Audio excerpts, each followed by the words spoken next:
Estamos começando agora mais uma edição do programa Pensamento Crítico, uma produção do Instituto de Estudos Latino-Americanos. E o tema deste programa é justamente para onde vai a América Latina.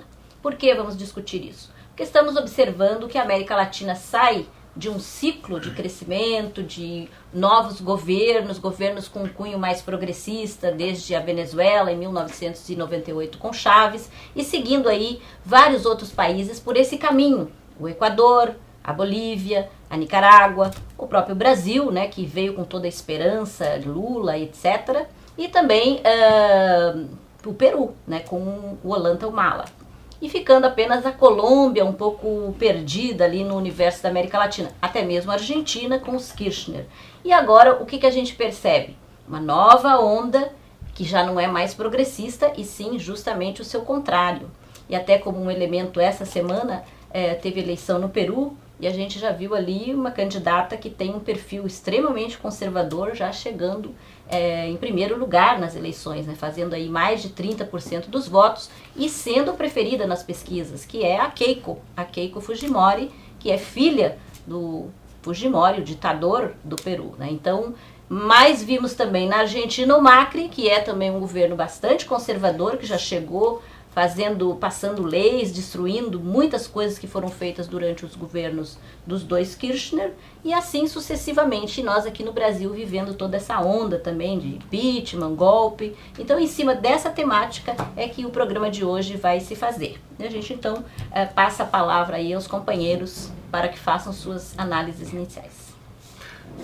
A América Latina vive ondas por uma razão muito simples, porque somos uma região de capitalismo dependente. Então, o que ocorre lá fora, no mundo desenvolvido, afeta aqui. Às vezes mais, às vezes menos. Quando a gente olhar os anos 1980 e 1990, nós tivemos uma onda conservadora sobre a América Latina. E ao que se deveu isso?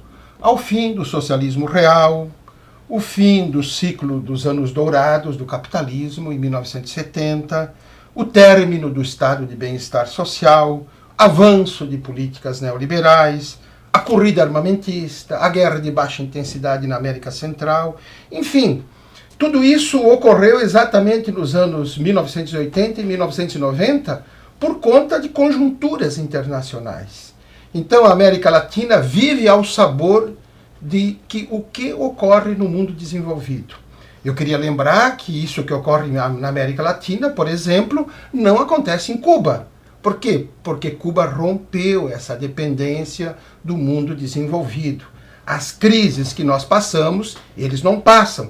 São outras realidades, outras crises. E claro, e aí eu queria lembrar que mesmo quando a América Latina passa por uma onda progressista, ela não faz as reformas estruturais necessárias. E aí não rompe essa dependência. Se nós olharmos o reformismo ou o nacionalismo revolucionário, quando tinha a faca e o queijo na mão, não fez o que tinha que fazer. Isso faz com que essas reformas, que não são estruturais, e que essas reformas que deveriam ser feitas, o problema volta novamente. E aí então nós vamos de onda em onda. E a América Latina não pode ir de onda em onda. A América Latina tem que encontrar um rumo. E para isso tem que romper a dependência. Enquanto não houver esta ruptura, nós vamos ficar de onda em onda. Bem, eu acho que é indiscutível que o pêndulo latino-americano ora se move para a direita e ora para a esquerda, mas é preciso ter clareza de que se esse movimento ocorre para toda a América Latina, ela também abriga uma imensa diferença de situações, né? O conceito progressista, de fato, é um conceito, uma expressão muito pouco útil para qualificar a natureza desse processo. Por quê? Porque nesse mesmo processo nós poderíamos incluir desde as transformações que estão ocorrendo em Cuba, Jean-Bertrand de Aristide, em alguma medida, o Preval no Haiti, sob circunstâncias muito diferentes, o presidente Hugo Chávez na Venezuela, Néstor Kirchner na Argentina e Luiz Inácio Lula da Silva aqui, coisas completamente diferentes. Então é preciso categorizar isso, né? A segunda, de fato, é preciso observar que essas mudanças, a despeito de serem mais ou menos avançadas, muito efetivas, eu diria, no caso da Venezuela, que arquivou a Quarta República e criou uma república nova, uma república bolivariana. Eu diria que foi o processo mais avançado. Por isso mesmo ele é o mais odiado no Brasil pelos conservadores e o menos conhecido, a despeito de muita propaganda, ou até mesmo porque teve muita propaganda e pouca análise efetiva das transformações estatais, constitucionais e, sobretudo, da mobilização popular ocorrido lá. Então, eu diria, foi sem dúvida o mais profundo e o único efetivamente reformista para outorgar o grau de reformas foi a Venezuela. Não só as reformas constitucionais, do Estado, etc., mas da economia, radicais transformações, entre as principais a apropriação completa da renda petroleira por parte do Estado e do Banco Central. Então, eu diria isso. Segundo, essas reformas que o Valdir tocou agora, é preciso dizer que, ao contrário de um certo pensamento progressista, não foi por falta de correlação de forças que não ocorreram, foram por limitações políticas e ideológicas. Porque a correlação de forças na América Latina era gigantesca. Os Estados Unidos estavam tão isolados da política externa estadunidense na América Latina que agora se comprova finalmente o corolário desse isolamento com a ida de Obama em Havana. Sucumbiu toda a tese do bloqueio. As massas tiveram um ativismo extraordinário. Então, essa falta, essa vocação, essa ausência de vocação reformista efetiva no Estado, na economia, etc., não foi por falta de correlação de força, abundou uma correlação de força. Que agora, precisamente, eu concluiria com isso, precisamente porque não existia um projeto reformista de fundo, quando não se avança nas reformas dentro de uma estratégia revolucionária de mudança, necessariamente as políticas públicas perdem espaço e abre-se o espaço para o conservadorismo. Eu queria só acrescentar um aspecto nessa rodada inicial sobre o ciclo de contraofensiva conservadora na América Latina. Eu queria apontar para essa possibilidade de análise também. Mais do que um refluxo e a nossa impotência de desenvolver as reformas e, de fato, empreender programas de governo que pudessem indicar as rupturas com a dependência, eu observo também uma rearticulação de forças militares na África, por exemplo, a derrubada do governo, né, na Líbia, a guerra na Síria, a intervenção no Egito, a situação crítica do norte da África, a crise da imigração na Europa, tudo isso revela que há uma onda conservadora, uma grande ofensiva conservadora no mundo. E que tem o peso militar, né, do imperialismo e das forças militares dos Estados Unidos. Então eu penso que a América Latina ela não está imune a essa ofensiva conservadora. E ela vem de maneira muito variada, concordo com o Nildo, ela opera com seus ritmos e com seus sujeitos e dinâmicas em cada espaço nacional, mas se a gente for observar, em todos os momentos a gente encontra, por exemplo, a grande mídia atuando fortemente em cada país, né, desconstruindo uma certa possibilidade de consenso em torno de governos mais ou menos progressistas. Existe uma condenação de norte a sul, né, da luta dos movimentos populares, a luta dos camponeses, a luta indígena, uma forte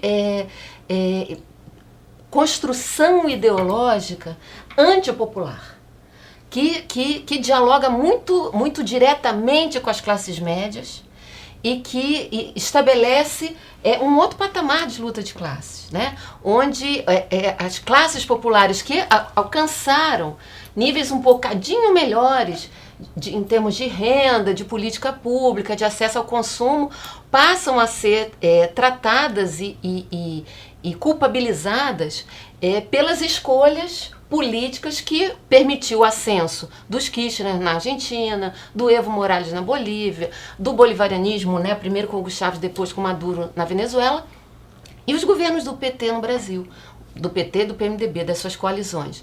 Então, eu percebo que há um conjunto de elementos mais ou menos comum e que parte desse grande arcabouço de poder que não está desvinculado das estruturas do Pentágono, da CIA, do governo em Washington.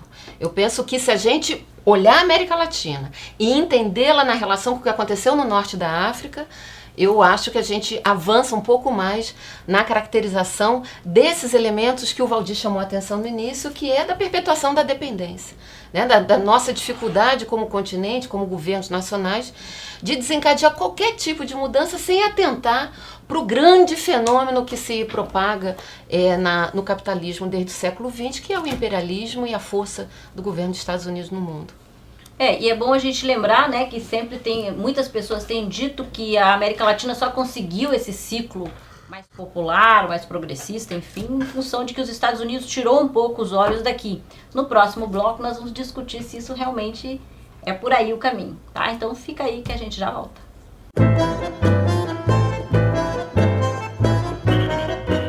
Voltamos então com o programa Pensamento Crítico, uma produção do Instituto de Estudos Latino-Americanos. E estamos aqui conversando sobre quais são os rumos dessa nossa América Latina, com essa nova onda aí agora mais à direita de vários governos na América Latina, e esses governos ditos progressistas que tínhamos por aqui na nossa América, cada um deles tendo seus tropeços. E falávamos no final do bloco sobre isso, né? O que afinal de contas levantou esse ânimo da direita ou do imperialismo para retomar esse espaço que sempre foi considerado um espaço meio que o quintal dos Estados Unidos, e que agora então eles retomam. E essa fala que se tinha de alguns analistas de que os Estados Unidos estava mais preocupado com as guerras que estava fazendo no Oriente Médio e que, portanto, estava deixando de lado a América Latina. Mas se a gente observar os processos de golpes, enfim, de ataques sistemáticos dos Estados Unidos desde o primeiro momento, inclusive do governo Chaves, que, como o Nildo falou,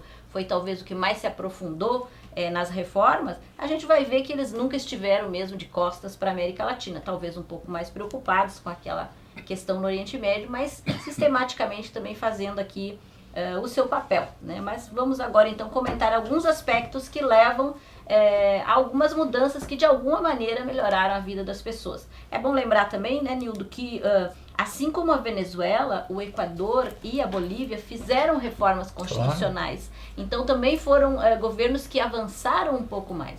A Bolívia basicamente passou de um país em que os indígenas eram praticamente nada, né, a ter um estado plurinacional. E isso não é pouca coisa. Pode até ser que no andar da carruagem, esse estado plurinacional, ele não tenha ainda se efetivado de uma maneira mas avançou concreta. Bastante. Mas foi um avanço tremendo. Tanto é que se você for hoje na Bolívia, vai ver que a postura do indígena é uma outra postura, né? E o Equador, obviamente, também deu seus passos, e no segundo mandato do Rafael Correa, começou também a voltar, né, a se render às mineradoras e tal. Então, houve avanços, mas também houve retrocessos também dentro dos países. Ou seja, a onda conservadora, ela não é também só fruto do imperialismo. Ela também cada país teve seus problemas, seus erros, seus equívocos e suas voltas, né? Essa ideia liberal, aqui no Brasil, isso tem uma aceitação que no meio acadêmico, que seria mais espantoso, que mostra como o meio acadêmico está peleado com a inteligência. É o fato de que os Estados Unidos estariam não preocupados com a América Latina, que estão preocupados com o Oriente Médio, como se para os Estados Unidos o cobertor fosse curto, fecha, cobre o pescoço e descobre os pés. Ora, um país como os Estados Unidos tem recursos para aplicar sua dominação no planeta, na África, Ásia, América Latina, Oceania. É completo isso. Não? Essa ideia, na verdade, não é falsa, ela é uma ideologia. E ela, na verdade, quer que os Estados Unidos, os liberais aqui sempre dizem isso, na verdade querem um tratamento prioritário. Por outro lado, eu diria que não se trata de considerar a América Latina o pátio dos Estados Unidos. A América Latina é uma área estratégica para os Estados Unidos, como recursos naturais, como força de trabalho, na luta pela ascensão da hegemonia contra a China, contra a Europa, contra o Japão, contra a Rússia, etc. A América Latina é estratégica, por isso que eles cuidam isso milimetricamente. Nós não cuidamos tanto quanto os Estados Unidos cuidam, isso em termos intelectuais, políticos, etc. Agora, fica uma grande, digamos, uma grande herança dessas transformações que, de maneira geral, ganharam o timbre, né, de bolivarianismo. Né? Primeiro, as transformações na América Latina reconciliaram democracia e revolução. No ambiente conservador dos anos 80, quem era democrático era contra a revolução, quem era revolucionário era antidemocrático. O pensamento liberal instaurou esse antagonismo. O que nós vimos com a Revolução Democrática Bolivariana? Precisamente que o horizonte liberal de política foi superado em favor de um conceito de democracia que é participativa e protagônica. As pessoas não fazem associação. Ninguém no Brasil hoje acredita no Congresso. Vote o impeachment da presidente Dilma ou não. Ninguém acredita no Congresso. E quando o presidente aqui tem 10% de popularidade, o Congresso tem menos ainda. Porque não é digno, não é só que é o Congresso, aquele deputado, aquele senador. O sistema político não goza de legitimidade, sobretudo nos momentos de crise. Os liberais voltam à tona, o parlamentarismo. No solo concreto da América Latina, a Revolução Democrática é um conceito ineludível hoje. Segundo, você mencionou, o Estado plurinacional. Eu sempre digo, olha os educados belgas, estão lá se matando, dois povos, e é a sede da Comunidade Econômica Europeia, e os europeus a cada 5, 6 anos estão se matando. Nós aqui na América Latina demos uma contribuição notável para a civilização em escala mundial. O Estado plurinacional, um Estado, vários povos, plasmado precisamente nas constituições, especialmente da Bolívia e do Equador. E o terceiro elemento, eu diria, é a natureza dotada de direitos. Um crime como a Samarco no Brasil, que contou com a cumplicidade do Ministério Público, da Presidente da República, com a mais absoluta e descarada irresponsabilidade dos capitalistas, dos empresários, isso seria absolutamente inaceitável no Equador e na Bolívia. Esse é um ponto fundamental. Quer dizer, quando a gente observa isso, eu diria, essas grandes transformações não saíram, finalmente, Elaine, Valdir e Beatriz, de uma dialética que é entre reforma, revolução e política pública. Se uma política pública não está articulada com um projeto reformista, ele necessariamente se limita. E se as reformas não estão articuladas com um projeto de transformação revolucionária das sociedades latino-americanas, essas reformas são esterilizadas. Então, é preciso entender essa dialética, e ela está em todos os países, não é que aqui não dá, lá foi possível, etc. Se não se observa esse contínuo entre um conceito de revolução, que os Estados Unidos fizeram, que a China fizeram, que Cuba fez, que a França fez, mas que aqui quer ser negado. Então, se não se concebe uma estratégia revolucionária com uma estratégia de reformas profundas, as políticas públicas vão ser sempre miseráveis. Então, vou tentar levantar alguns aspectos para responder essa questão. Onde que avançou, né, Elaine? Quais são os elementos importantes que transformaram a vida das gentes, dos trabalhadores nesses países, nesse último ciclo, nessa onda, né, um pouco menos hostil aos direitos que foram os anos, as primeiras décadas do século XXI.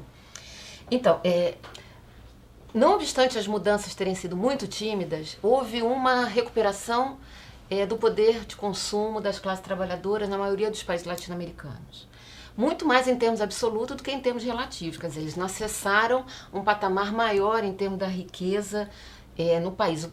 O processo ele se deu num momento de expansão econômica. Portanto, a acumulação ampliou, mas também ampliou em termos absolutos, muito mais que relativos, o poder de consumo das classes trabalhadoras.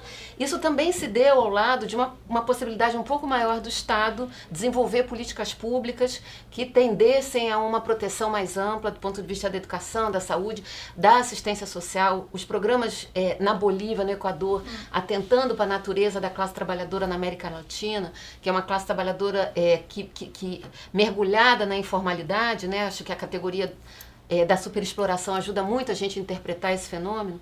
Ela foi muito importante para garantir a aposentadoria para o trabalhador camponês indígena, para a mulher, para a dona de casa. Esse fenômeno aconteceu quase que em todos os países. No Paraguai teve, né? Então são pequenas mudanças que afetam de maneira positiva o cotidiano das classes trabalhadoras, sobretudo dos segmentos mais pauperizados. Mas, ao mesmo tempo, essa expansão econômica e o aumento de poder de consumo das classes trabalhadoras, ela não se fez da perpetuação dos mecanismos de ajuste fiscal e de estrangulamento financeiro do Estado nesses países. O problema da dívida segue sendo o mais grave, né? O aumento do comprometimento do orçamento público para rolagem, pagamento dos juros e pagamento da dívida. Esse é um tema central que ele não ganhou ainda uma estratégia política forte, né? Tirando um pouquinho E o Equador tirando o Equador. Ele negociou uma parte. Mas fez uma auditoria. Fez uma auditoria, mas que continua é pagando. O fundamental. Continua pagando, continua com a dolarização. Mas saiu de 10 para 3 bilhões. E fez uma auditoria. A Argentina não conseguiu avançar nisso, embora tivesse também medidas de auditoria importantes, de negociação, né, a Argentina dos piorou, títulos. porque agora com o Macri... Agora ele renegociou todos Mas os mesmo títulos. com os Kirchner já era um horror. De qualquer maneira, na Venezuela houve avanço, mas o Estado continua endividado. O mecanismo de endividamento do Estado, ele continua. Então eu queria chamar a atenção, só para concluir, de uma conquista também que foi importante nesse período, que foram os institutos de democracia participativa no interior das novas constituições latino-americanas, que é algo que ganhou, né, mais materialidade também em alguns países e menos em outros, mas que revela uma mudança qualitativa importante. Os Estados Unidos sempre tiveram interesse na América Latina. Cabe lembrar uma frase de Bolívar, de 1826, quando ele diz o seguinte: os Estados Unidos parecem destinados pela providência a abarrotar a América de miséria em nome da liberdade. Era 1826 e os Estados Unidos não era uma potência. Mas já tinha interesses, porque vendia armas para os latino-americanos e para os espanhóis, porque ele buscava interesse. Não estava do lado da independência de ninguém. Então, eu vejo que os interesses imperialistas sempre foram notórios na América Latina. Quem faz um divisor de águas nisso é a Revolução Cubana, porque os barbudos cubanos põem o mapa da América Latina dentro das preocupações do Império. A partir de então, os Estados Unidos redobram o seu cuidado com a América Latina. Criam instituições para a América Latina, como o Banco Interamericano de Desenvolvimento, como Aliança para o Progresso, enfim, toda uma estratégia para manter a América Latina mais unida, porque aí agora apareceu uma cisão, que é um governo socialista que pode influenciar toda a América Latina, tanto é que vem o golpe de 1964 no Brasil exatamente por isso. Então eu vejo que essas políticas são políticas históricas e que, claro, cada vez avançam mais. Legal. E a gente então vai encerrando esse bloco agora e voltamos depois tentando também colocar para os espectadores um pouco as origens, né, dessa virada, digamos, da América Latina agora nesse ciclo mais conservador. Fica com a gente já volta.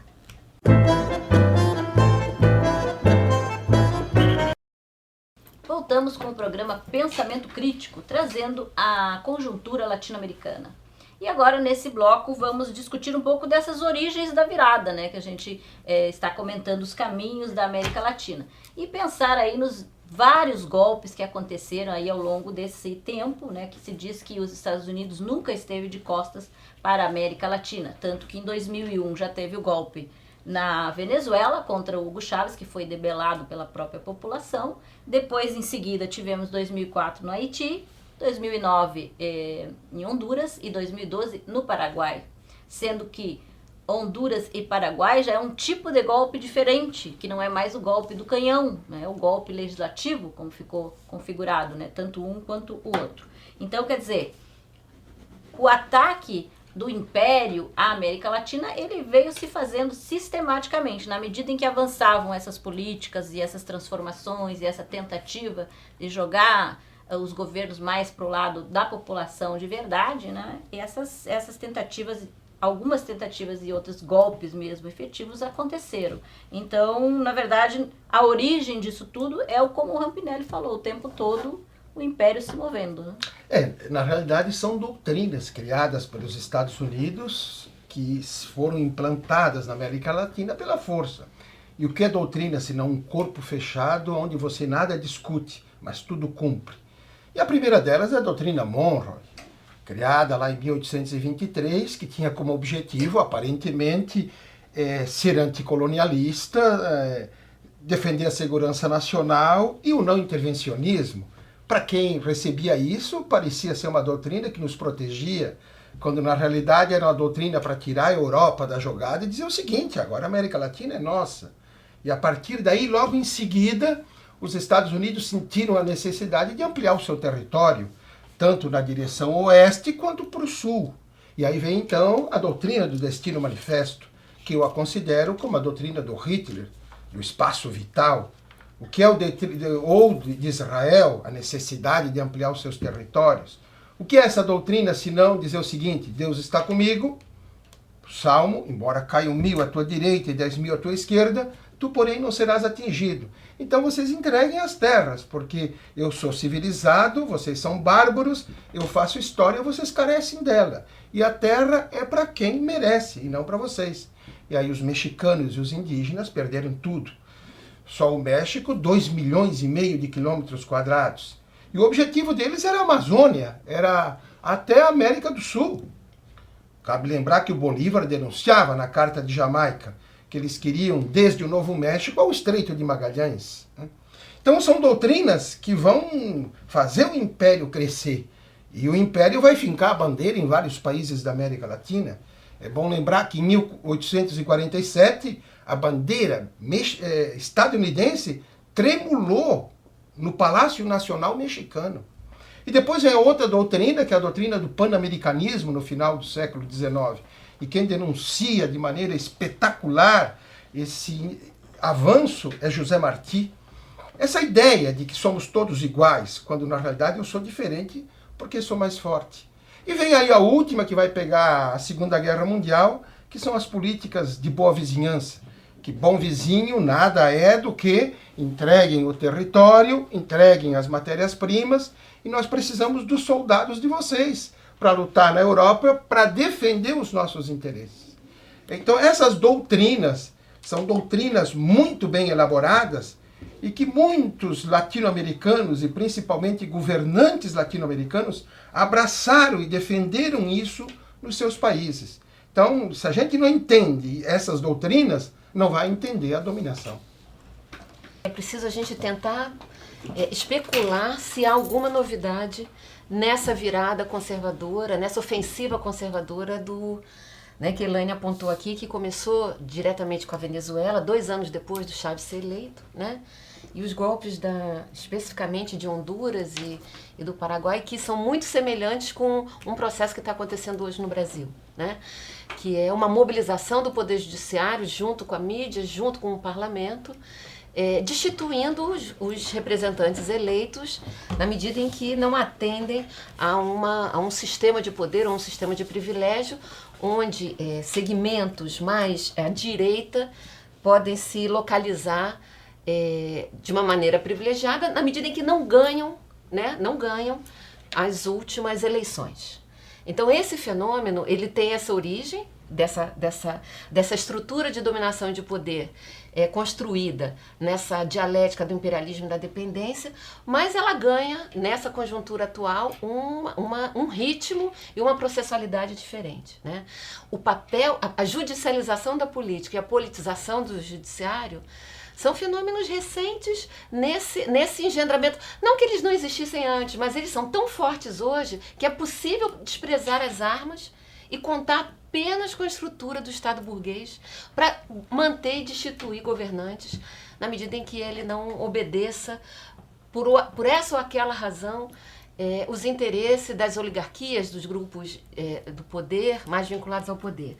Então, o que a gente percebe é que o Estado latino-americano, por mais que ele tenha, nessas 2 primeiras décadas, de certa forma, se democratizado, ele também se tornou um Estado muito mais fácil de ser aparelhado pela burguesia, pelas classes dominantes.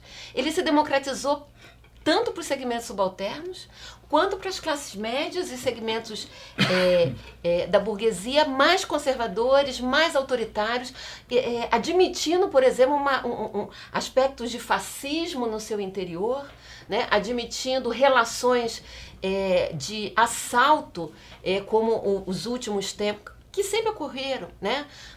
O domínio das empresas estatais, eles sempre foram privilégio dos segmentos dominantes, das classes dominantes e da burguesia. Mas nos últimos tempos houve um total desvirtuamento dos processos eleitorais, né? Um grande financiamento privado, empresarial, mudando a composição dos parlamentos e criando, eu acho que um fenômeno novo, né? Um parlamento mais democrático e ao mesmo tempo mais fascista e mais conservador.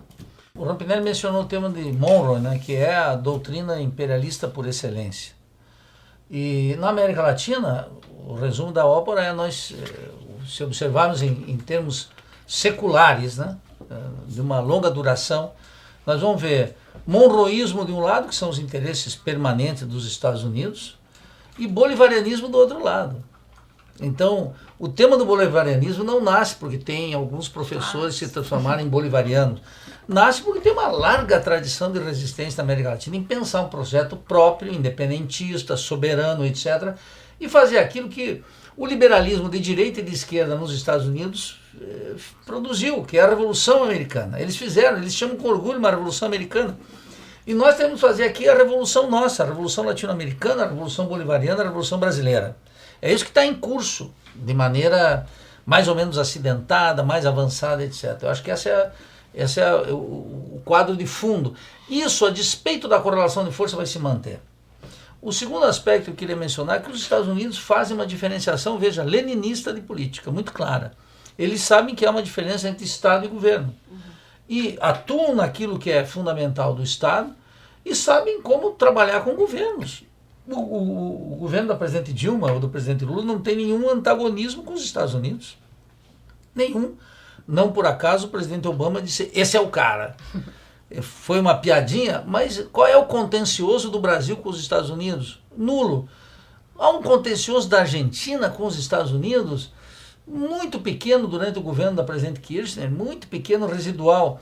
Há um contencioso entre a Bolívia e o Equador com os Estados Unidos, já grande, expulsão de funcionários do Fundo Monetário, do Banco Mundial, uma autonomia em questões militares fundamental, de cooperação militar, que já não existe, que é apenas residual. E, claro, existe um antagonismo completo em relação a Cuba e Venezuela, o grau maior de antagonismo que se plasmou em instituições, em políticas e, sobretudo, em algo que é muito valioso na América Latina, que é o exercício soberano da política externa. Cuba, desde sempre, e Venezuela, nos últimos anos, foram os dois países que exerceram com plenitude a política externa de maneira soberana. Não pediam autorização para os Estados Unidos. Segundo, não pretendiam ser o moleque de recado dos Estados Unidos, o operador de políticas democráticas dos Estados Unidos. Veja um exemplo disso. O presidente Fernando Henrique Cardoso é o político brasileiro que viabiliza aqui a nova política antidrogas dos Estados Unidos com a bênção do Partido Democrata. Então defendeu até a despenalização da maconha e das drogas, etc. Isso é o que eu chamo de um menino de recado dos interesses dos Estados Unidos. Opera dentro daquilo que o Partido Democrata nos Estados Unidos autoriza. Esse cenário, esse leque de possibilidades mostra para nós que, a despeito dessa onda conservadora que está aí, o que nós vamos viver na verdade, eu queria deixar aqui talvez uma posição divergente do senso comum que nós vemos na sociedade. Não tem onda conservadora. O que tem é uma intensificação da luta de classes, muito clara. Só falta reclamar que os conservadores são conservadores. Os conservadores têm que ser conservadores. Os fascistas têm que ser fascistas. Os liberalzinhos de direita e de esquerda são liberalzinhos de esquerda e de direita. O que tem aqui agora é que está cobrando dos povos, no Brasil muito mais do que na Argentina muito mais do que no Equador e na Venezuela e na Bolívia e o Equador muito mais do que na Venezuela muito mais do que Cuba, a consciência do povo dos seus interesses estratégicos. É isso que tem agora.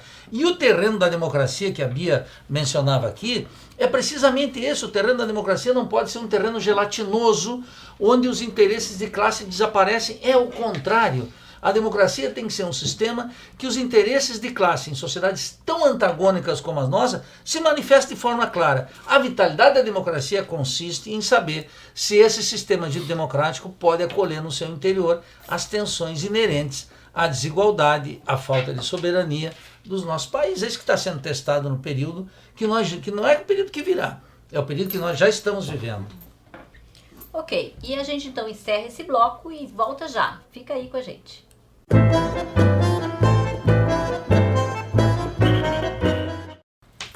Voltamos então com o programa Pensamento Crítico, uma produção do Instituto de Estudos Latino-Americanos. E agora entramos aí, o tema é quente, tem muita coisa para dizer, mas enfim, entramos no último bloco do programa, justamente tentando apontar algumas perspectivas, né, para esse nosso novo momento aqui na América Latina. O Nildo falava de que é preciso avançar na questão da luta de classe, consciência da população, etc. E a gente tem percebido também que, além disso, quer dizer, como bem lembrou o Michael agora há pouco aqui no intervalo, que além dos golpes também estão tendo mudanças de governo que a própria população está elegendo aí esses governos conservadores, né? Então, até onde que esses governos mais progressistas conseguiram avançar nisso, na consciência de classe, né? No trabalho de formação, etc., que a gente vê o quanto que a gente perdeu aí, né? E outra coisa, outro aspecto importante também é essa fascistização, como lembrou a Bia, não só da política, mas das pessoas comuns, né? Que são elementos fascistas que a gente vê aí colocado nas pessoas, nas redes sociais, etc., que acaba aparecendo bastante por conta disso. E um terceiro elemento que também me parece que a gente deve pensar é o que está acontecendo nesse momento no Brasil, que há muito tempo não acontecia, que é a criminalização das pequenas mídias. Porque até bem pouco tempo, os chamados blogs sujos, essas mídias alternativas, elas eram aparentemente assim, totalmente inofensivas e ignoradas. E agora com as redes sociais, o poder da Globo é grande, todo mundo sabe que é grande, convoca, leva a gente pra rua e tal, mas tem também um grande poder dessas mídias. E a gente está vendo aí jornalistas sendo criminalizados, chamados, né? Pequenas mídias que levaram, por exemplo, recursos governamentais, coisa que nunca aconteceu no governo brasileiro, de rádios comunitárias ou blogs ou páginas de jornalistas terem recursos estatais, por exemplo, e que agora estão sendo questionados como se fossem tivessem feito alguma coisa errada, né? Sendo que os recursos estatais sempre foram jogados na propaganda governista dos governos, na Globo, na Bandeirante, enfim, nos grandes meios de comunicação. Mas esse ataque que a gente está vendo sistemático e diário, né, de jornalistas e de pequenas mídias, mostra que também está havendo uma preocupação, né, com essas mídias que até então eram inofensivas e que agora parece que não são tão inofensivas assim. As vitórias eleitorais, nós não podemos reduzir a política às eleições. Então, vitórias eleitorais de natureza conservadora ou progressista, todas de inspiração liberal em última instância, elas não conformam uma hegemonia. Os governos conservadores, podem observar em todos os países, eles operaram precisamente em cima das insuficiências do processo de transformação revolucionária. Foi assim na Argentina, os erros sucessivos e os desastres produzidos na Revolução Democrática Bolivariana, em todos os processos é assim. Então, vitórias eleitorais de partidos ou lideranças mais ou menos liberais, mais ou menos conservadoras, não significa uma movimentação dos povos. Essa é a primeira questão que nós temos que ter clareza. Segundo, nós estamos colhendo agora um dado fundamental. Naqueles países onde a democracia participativa e protagônica envolvia diretamente a convocação dos povos para fazer política, as resistências são maiores. Caso da Venezuela, do Equador, da Bolívia e mesmo da Argentina.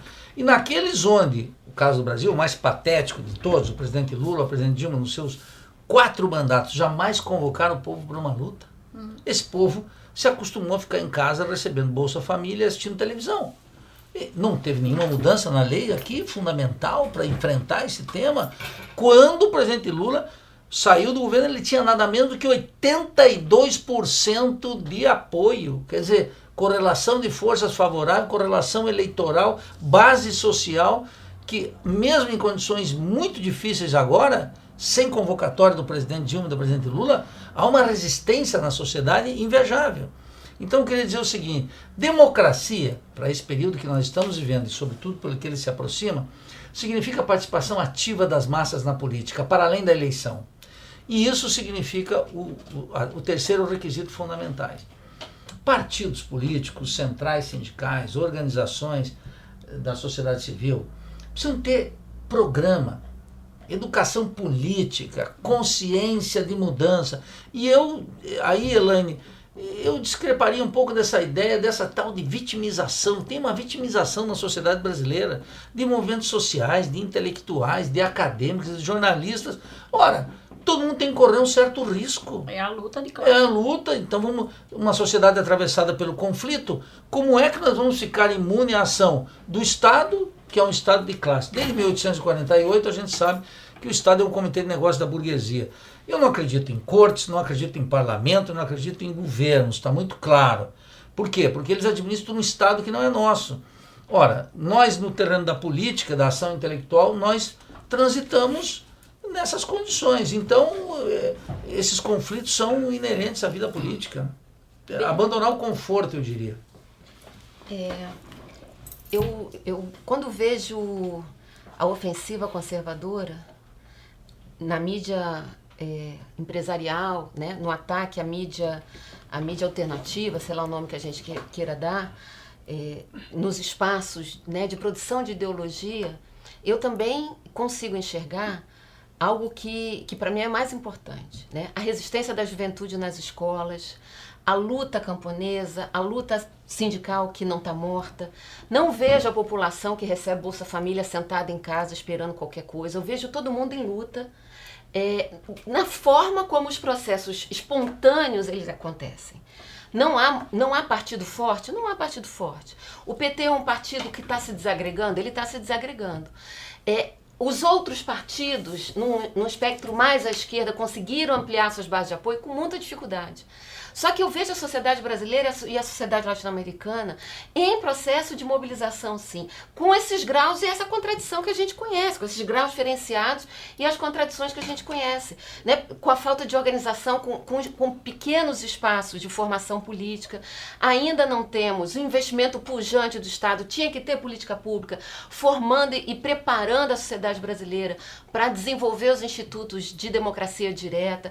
A gente olha as prefeituras, a ação do Estado brasileiro, tirando o foco do governo Dilma, do governo Lula, olhando o que os governos estaduais estão fazendo no Brasil, no desmonte da política de saúde, privatizando, transformando tudo em organização social, as escolas sendo fechadas as salas de aula, né, numa proposta de rearranjo curricular que nada mais é do que fechar vaga de acesso na escola pública. Escolas que também estão passando pelo processo de transformação da gestão, que é privatização, e está tendo resistência. Quem é que não vê a resistência no estado de Goiás, no Rio de Janeiro, no Rio Grande do Sul, em São Paulo? São governos, no Paraná. O que aconteceu, né, da luta dos estudantes e professores no Paraná? Então eu não vejo ninguém sentado ganhando Bolsa Família sem fazer nada. O próprio movimento Sem Terra agora também. O movimento Sem Terra, que acabou de passar por um confronto, um assassinato que os trabalhadores levaram tiro nas costas, né, uma ocupação militar dentro de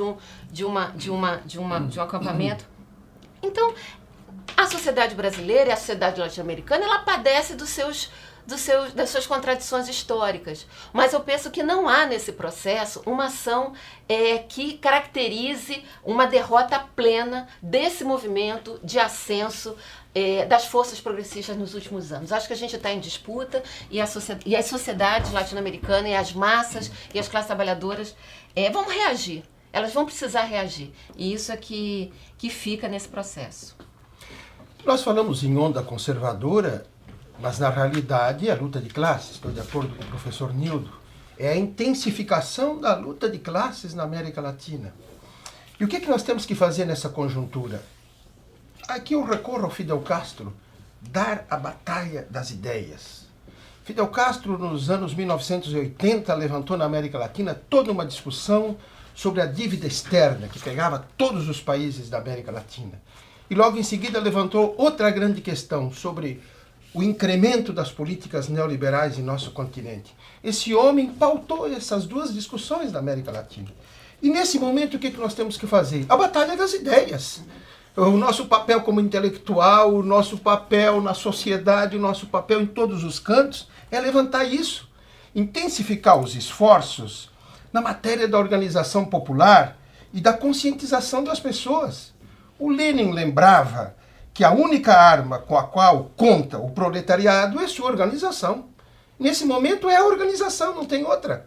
Temos que nos organizar nos bairros, no time de futebol, na universidade, em qualquer lugar, né?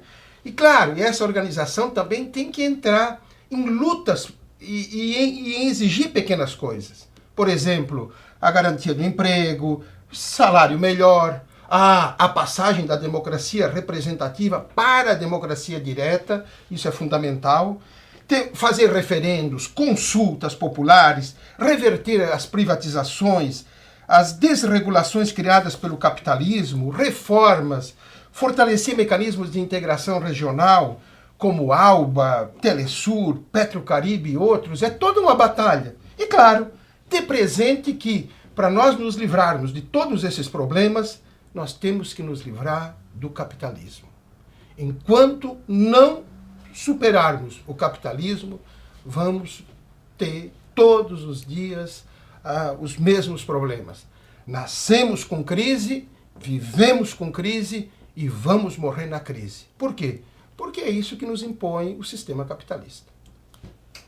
É isso aí, gostou do tema? Então eu tenho uma surpresa para vocês. No dia 25, 26 e 27 tem as Jornadas Bolivarianas, que é o evento mais importante do nosso Instituto de Estudos Latino-Americanos. E o tema das jornadas é justamente esse aqui que nós estamos falando. Então, com outras pessoas, pensadores de toda a América Latina, para tornar esse debate ainda mais interessante e trazer essa reflexão de uma forma mais profunda. Então tá todo mundo convidado de 25 a 27, Jornadas Bolivarianas, aqui no auditório da Reitoria da UFSC. E quem quiser assistir aí os programas do Pensamento Crítico, passa lá pelo canal do Instituto de Estudos Latino-Americanos no YouTube e assista o programa passado. E a partir daí, os programas que virão, tá bom? Então, até o próximo programa. Tchau!